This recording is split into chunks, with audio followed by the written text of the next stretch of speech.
Today മീഡിയയിലേക്ക് എല്ലാവരെയും സ്വാഗതം ചെയ്യുന്നു.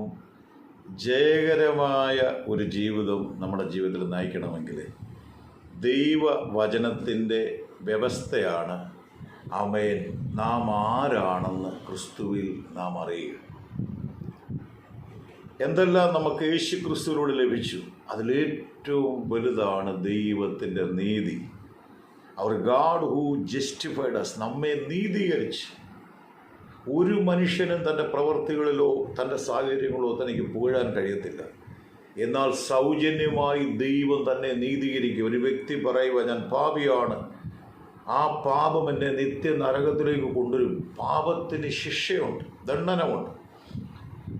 അതുകൊണ്ടാണ് പാപം ചെയ്ത ദേഹി മരിക്കുമെന്ന് പറയുന്നത്. അതിനാണ് തൻ്റെ ഓമന കുമാരനായ പുത്രനെ താണഭൂമിയിൽ വിട്ട് തൻ്റെ രക്തം ചൊരിഞ്ഞ് നമ്മുടെ പാപപരിഹാരം നടത്തുമ്പോൾ ഒരു വ്യക്തി യേശുവിൽ വിശ്വസിക്കുമ്പോൾ അവന് കൊടുക്കുന്നതാണ് നീതി. സ്വയനീതിയല്ല, കർമ്മനീതിയല്ല, ന്യായപ്രമാണത്തിൻ്റെ നീതിയല്ല.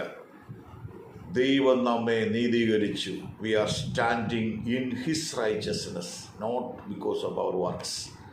അവിടെ നിൽക്കുമ്പോൾ സാത്താൻ നമ്മളെ തൊടാനൊക്കത്തില്ല. അതാണ് യശയ്യാവ് 54:14, നീതിയാൽ നിങ്ങൾ സ്ഥിരമായി നിൽക്കും, പീഡനങ്ങളോട് നിങ്ങൾ അകന്നിരിക്കും, നിങ്ങൾക്ക് വിരോധമുണ്ടാക്കുന്ന ആയുധങ്ങൾ ഫലിക്കത്തില്ല. ആരെങ്കിലും നിങ്ങൾക്കെതിരെ കരശൽ കൂട്ടിയാൽ നിങ്ങൾ നിമിത്തം വീഴും.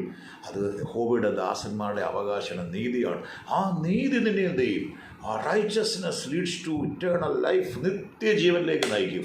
അവിടെ ഈ ലോകത്തിലും ദുഷ്ടപിശാചിന് തൊടാൻ കഴിയാതെ വേണം ദൈവനീതിയിൽ നടക്കുമ്പോഴിരിക്കുമ്പോഴല്ല നീതിമാന്റെ ശിരസിന്മേൽ അനുഗ്രഹമുണ്ട്. നീതിമാന സന്തതി അനുഗ്രഹിക്കപ്പെടും.